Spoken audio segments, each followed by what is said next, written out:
It's Two on the Aisle with me, Charles Gross, and Leslie Hoban Blake.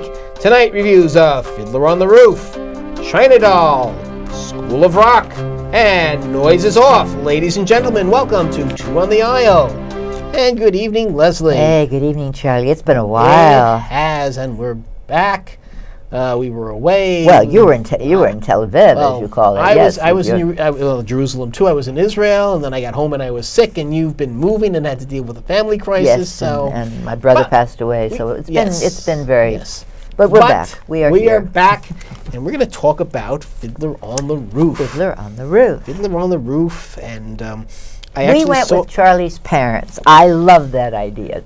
I got to take either his father or his mother, but they got to sit together, and you and I sat together, and I thought that was just the loveliest thing for that particular show. 40 years ago, they took me to see the original production, and so that night I decided to return the favor. Well, and they had a very good time. I have to tell you that my father did the same thing. He used to. There was always one show a year that he would take everybody to, and he made sure my grandmother, who was still alive at the time, his mother, who had been in it from she was not from a shtetl, but she was from Bessarabia, and so she'd come from a place like that, and they ran from the revolution in 1920. Right. So this is a little earlier than this. Is on the eve of the Russian Revolution.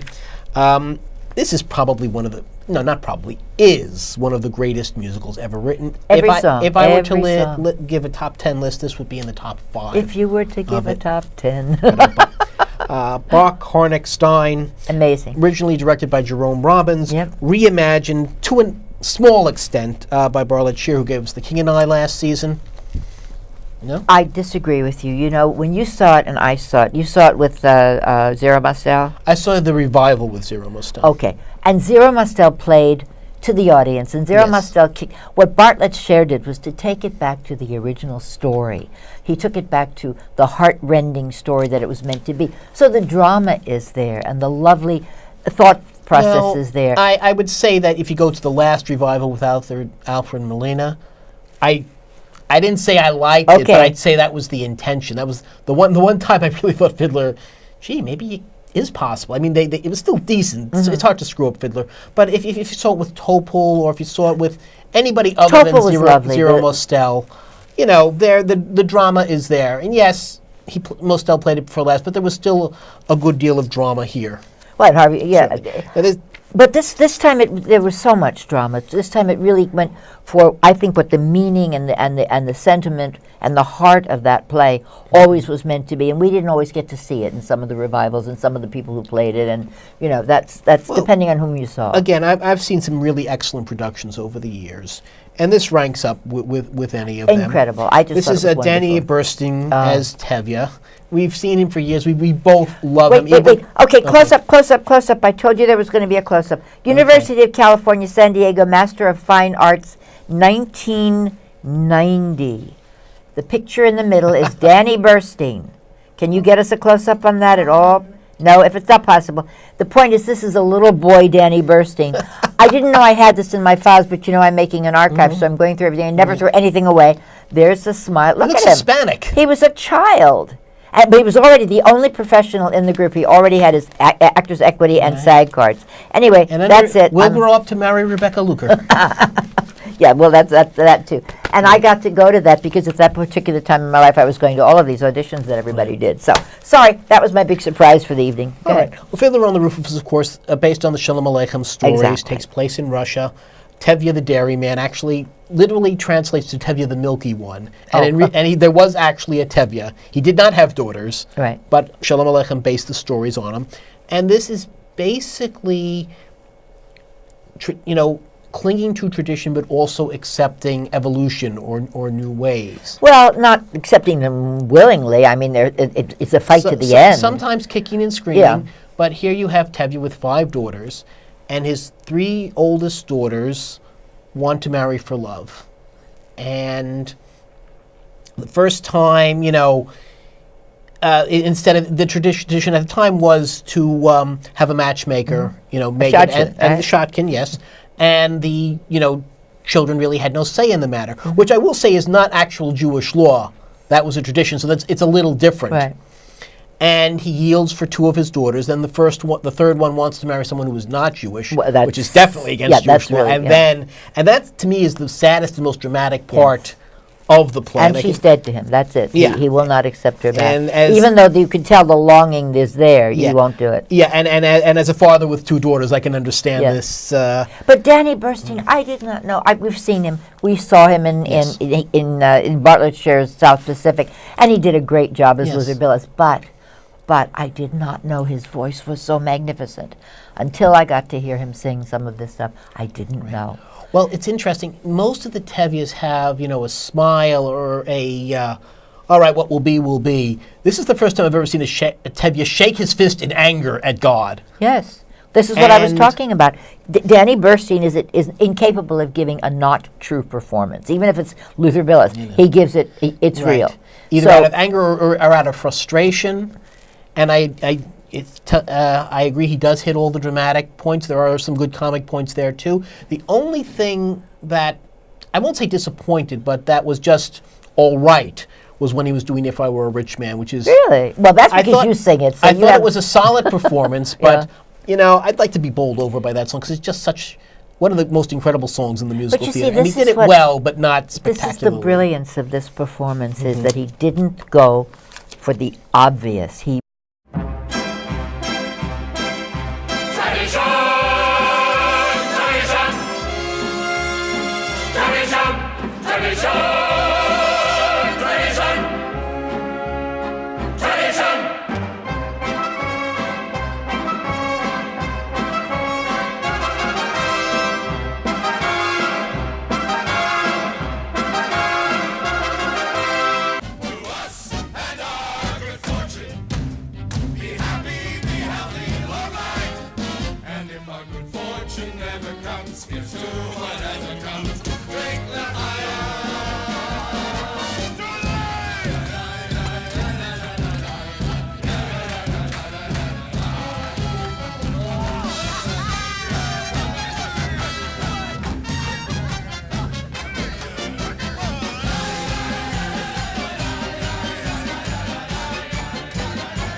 If I were a rich man,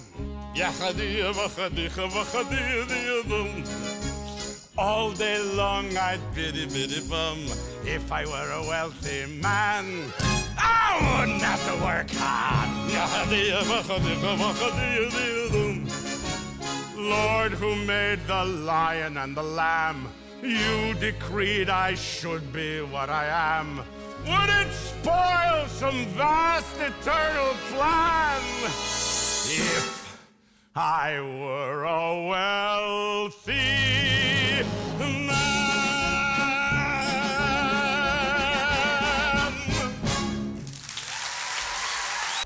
And we can't forget Jessica Hecht. I mean, this is a Golda. First of all, she's younger than I've ever seen Golda played. She's just more attractive, even with no makeup and the whole, the shmata on the head and whatnot. But she's, so when she turns to him and says, "Do I love you?" you can see that there could be something there between the two of them. Oh, I think there is. Well, yes, but I never thought in any of the other productions that there would have been anything. Oh, I always did. Although when I saw it with Zero Mostel, it reminded me of the Honeymooners. Yeah, but exactly. I think there is definitely, and I always have thought there was something. I know we have to wrap this up, but Bartlett Sher's concept of making this the whole thing about the beginning and the end, and it's always there, right, is for Danny to come in a coat. Well, he has him come in presumably as a descendant of someone who lived in the village. Right, exactly. And then he takes it off and he's Tevye. Right. And he starts the show's opening line, then he becomes Tevye. Right. But at the end, when they're leaving, he starts walking with them. I didn't understand the point of that.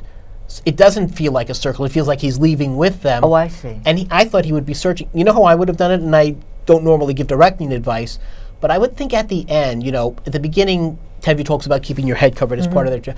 I would have had him, kind of looking up, then taking a yarmulke or a hat out of his pocket and putting it on his head, and then just... I'm sure Bartlett thought of that. He was there. He seemed like he was searching for something. Yeah, and I think they just kind of dropped it at the end, and this has been one of the most talked about parts of the show. All in all, excellent cast, excellent direction. based on Jerry Robbins, but they've They inserted their own. brought in an Israeli choreographer whose Right, name I do not know off the top of my head, and I will have to find it. Hofesh Sheeder. You can do that. I can't do it. So. I'm gonna give this 4.5 playbills, possibly even 5. I My would go parents with certainly you. had a wonderful time, Your lovely parents. and It this was is so a nice to highly meet them. recommended show. Yes, I would say the same thing. And one of the, I know Christopher Ishwood and I don't know why Christopher Ishwood reviewed it. I don't know why Ben Brantley didn't review it. But I know Christopher Ishwood talked about that you can't miss the obvious references to refugees worldwide right now. And the concept is the more it changes, the more it stays the same. Perhaps. So, he went so far into pageantry with The King and I, and here he pulled back to almost drab, not quite. And in but both cases, it worked. oh yeah, I think he's a genius. So China Doll. And you do give directing notes when you do Well, things. all right. China Doll. I get stuck with China Doll, and I think China Doll is a mistake. This is just. And it's a world-class mistake because it's David Mamet, who's a Pulitzer Prize winner, and it's Al Pacino, the Academy Award winner, who has done the David Mamet thing. 3 too. Don't forget. Yeah, that. but he did the Mamet stuff, and he was Ricky, what's his name, and so anyway, Glengarry Ross. Anyway, this is. I think was it more than an hour and a half? It seemed like forever of Al Pacino yelling back and forth, reading his lines, they say, off the table, and then he moved over and read it off the pillar. A very rich man who's trying to take a woman whom he may or may not marry on a trip on an airplane, and the airplane is called the China Doll. And that's the story, and he just goes back and forth, and he talks. And by the end of 5 minutes, it was finished for me. Okay. No, I would have to Yeah, say, more now, number one, this has been the most maligned Yes. play that has come. Even when it was in previews, everybody who thought they had some inside information was saying, Pacino can't do his Michael Riedel, lines. yes, Michael yeah, Riedel, he, yes. he made a whole, I think he's did. going to write a second book about that. Absolutely. Mamet's not doing rewrites. All I have to say is, if you were going to watch Pacino fall on his face and to see a really lousy play, you probably would have been disappointed. He didn't fall on his face. He didn't do that. Number one, yes, of course he had trouble memorizing his lines. He had like 95% of all the lines in the play. It was practically a one-man show. Well, Christopher Denham is in it to say yes, sir, no, sir. Essentially, thank you, sir, yes. and to turn the tables at, Yes. at the end of the play. But you also have to understand there's a little more to it. The plane was inadvertently registered in the United States and well, that means he had to pay $6 million. So that was the first 5 minutes. After that it was was the whole first act. Yeah, but I mean that was it, and then over and over and over and again. then someone's got something on him. He's got something on someone, and that was it. I'm telling I you. would have to say this is certainly not a Glengarry Glen Ross or a Speed the Plow, but it is enjoyable, and I did like Pacino's performance. And I think this play has been very unfairly trashed. Really Jeffrey Richards is one of the lead producers on this. Yes. I love Jeffrey's taste. Yes. 99% of the time he comes up with winners. Now, this is going to win as far as selling tickets, I think. If people only come to see him crash and burn for that reason. And he didn't crash and burn the night. So they're gonna be But very he drove me disappointed. crazy. Oh. He was giving the same exact performance he gave characteristically with the movements that he gave in Merchant of Venice. In Merchant of Venice, he was brilliant. But it's the same with the. I would argue that's been the mode he's been in for several years in many performances. Right. He did a movie called Bobby something or other, in which he played a rock singer who goes on the road. He goes on a road trip to find out, and he's a Neil Sedaka kind of. He's a pop singer, not a rock singer, and he's sort of a Neil Sedaka type. And he goes on a road trip. It was a charming movie. He was charming in it. And charming is not a word one puts on Al Pacino. He can do other stuff. Charming. Yeah, but he can do other stuff. Right. And I think Pam McKinnon is at fault in a way. The director. I read again in one of those Michael Riedel things that he didn't take direction. So if you have a director who doesn't take direction, I'm a actor director who doesn't take direction. Yes. What did I say? A director who doesn't take direction. An Something- actor, yes, someone whatever I doesn't said wrong. I don't know, In whatever. any case, then you're stuck. And Right. So obviously, it was not the train wreck that we were led to believe, but you obviously didn't think it was much better. no. In a word, no. I didn't think it was much better. No. So tell me, no. what will you give this play? What will you give Al Pacino?